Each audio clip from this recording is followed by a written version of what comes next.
Behind this wall and barbed wire is one of China's notorious re-education camps, secret detention facilities holding up to 1 million Uyghur Muslims.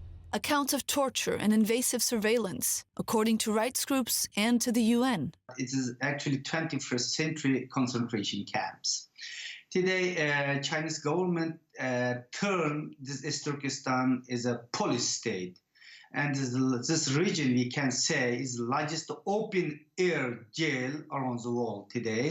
Vocational education centers built to combat Islamic extremism and separatists, according to China.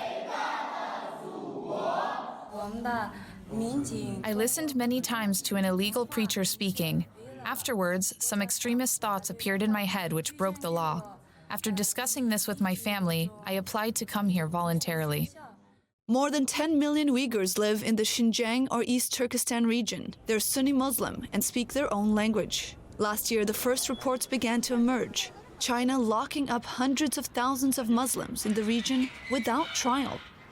Former inmates talk about psychological indoctrination, being forced to renounce Islam, study and recite communist propaganda, and swear loyalty to Chinese President Xi Jinping. And the Chinese government has launched campaign to eradicate it of the Uyghur identity and all the Uyghur people. My mother, 78 years old lady, she was died in the camps. The camp system has reportedly doubled within the last year.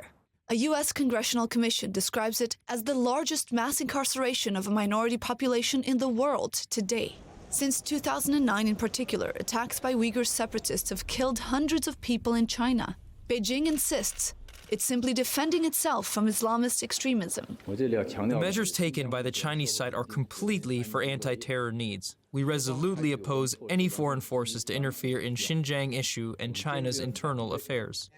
According to the annual report released by Human Rights Watch this January, China has increased its repression to the worst levels in more than 30 years. It's also passed a law to Sinicize Islam in the next 5 years. It's nearly impossible to get information about what happens behind the walls.